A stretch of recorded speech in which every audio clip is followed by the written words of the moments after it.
For this lesson, as in others we've done, if you have anything on your primary storyline down here, go ahead and get rid of it. And then I want you to drag this guy down here. So press the letter E on your keyboard, just like that. Let's go ahead and talk about working above the primary storyline. Let's go ahead and bring this guy down here. Now, in a previous lesson, we made a selection with in-out points. If they're there, that's fine. If they're not, that's fine too. Doesn't matter. Drag it down. But don't drag it all the way down. Leave it up here somewhere. Put it where you want it to be and let go. Now, once we have it up there like this, it does work, in a sense, independently of the main storyline down here. So we can come over here if we want to and change its duration. But let's not stop there. Let's bring down another one like this one. And again, if the selection is there, fine. If it isn't, that's fine too. Go ahead and drag that one down and do the same thing. Now, the first thing you might notice is that we're not getting that magnetic effect, are we? It's allowing us to put it anywhere we want without a gap in here. So we have that kind of control. If you are using these for B-rolls, they do take over the story, don't they? So if I get, say, about here and play this for you, back and forth, that is, in a sense, a secondary storyline. There are a lot of reasons to use something like this. For example, I was doing something not much different than this video we took from digitaljuice.com, and a bird flew right in front of the lens. But I didn't catch it until I got home and started editing, and where I took the images were like 150 kilometers away. I'm not going back.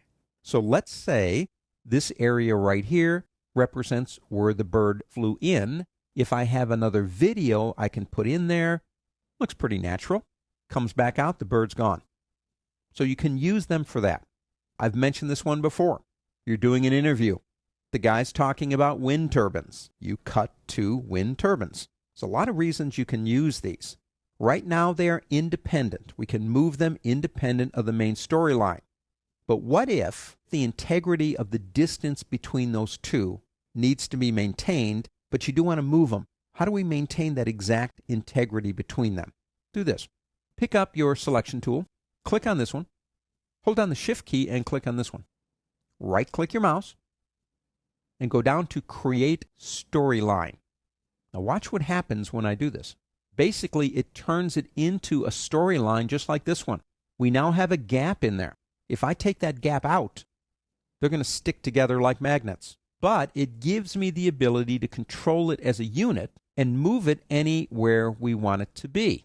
Now I'm going to press undo once or twice here and get back to that. Another thing that you can do here if they are selected. Let's say you know what you're doing. That's exactly where they're supposed to be. They're totally taking over the primary storyline, because they are, and you don't really want them up there. If they're selected, right-click your mouse again and go down to Overwrite to Primary Storyline and watch what happens. They go right in there.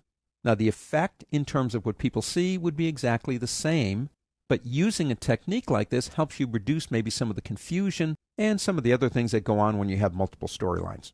Now, anytime you want to, you can pull them back out, even if it's a month later, because we're talking about non-destructive editing.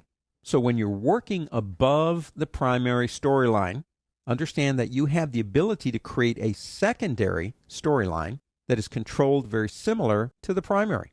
It's all about control.